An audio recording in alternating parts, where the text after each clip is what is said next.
Hi, One Forum is brings you the best. Please kindly subscribe to this channel. Your comment and all likes will be highly appreciated. We are going straight forward to Sudan, where everything about war is happening. But today we can report that according to the World Food Program, yes, their convoy have been attacked again. This is not the first time. This is something that have been happening since the war began in 2023. But tragically, it's about 16 trucks, yes, big trucks, were affected by this strike from the air. Yes, you know, it can be a drone airstrike or a strike by a missile or something like that. And unfortunately, 16 of the trucks engulfed into flame. But fortunately for all of us, yes, no casualties or nobody was hurt or killed in this very one. This is not the first time that this is happening. This has been happening, but this very one happened in the territory controlled by the RSF. Yeah, that's the group, that's the junta that are fighting with the government forces led by the general of the army in that country. So when will this be over? But as we speak, yes, these trucks have been destroyed. Those that are supposed to benefit, I'm talking about those that are struggling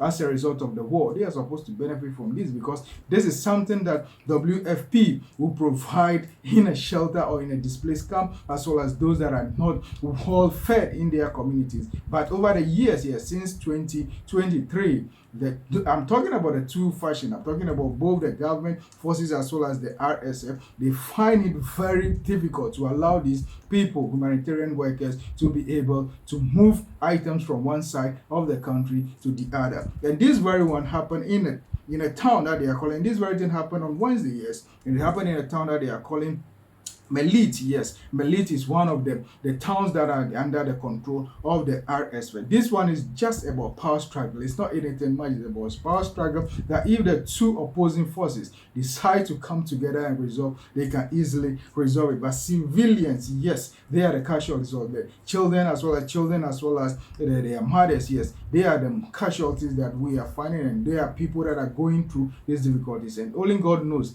how this strike, I'm talking about the 16 trucks that have been affected or destroyed, will affect those that are waiting for it, because already there is food shortage and supply when it comes to that side of the country. Yes, but they are blaming each other. Yes, I'm talking about the RSF is blaming the government that they are the ones that caused this, because this is their territory. That's the Rapid Support Forces in Sudan. Yes, they are not ready to surrender, and the government forces also, they're also not ready to surrender. And at the end is the civilians that suffers. Yeah, that is how it has always been everywhere. When two elephants fight, definitely is the civilian that suffers. And these are people right in Sudan.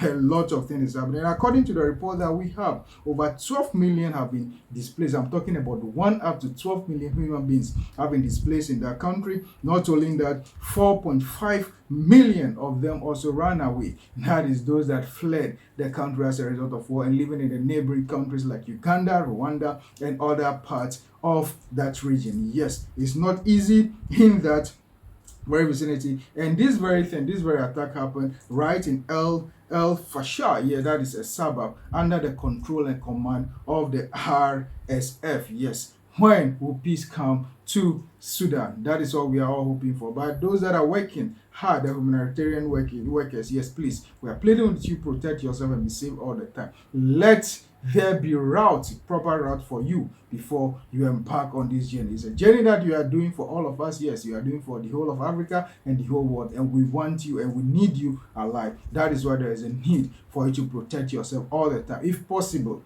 let the two parties come together to agree with you on the route that you take, so that things like this will not continue to be happening. In June, yes, 5 aid workers, yes, in June this year, 5 aid workers were killed in a similar attack. Yes, but this very one, no one was hurt. But the food items that money bought or people struggled to even load have been destroyed, and as well as the trucks also have been destroyed. When will this be over? But we pray that one day God will listen to our prayers, so that the leaders, the two forces, their leaders, who come together, and there will be peace in Sudan. We wish them well, and let our people, our workers, I'm talking about the World Food Program and other humanitarian workers over there, please be safe and always know that your family still needs you alive. Thank you so much, and kindly subscribe to this channel. One Forum is for the best. Thank you.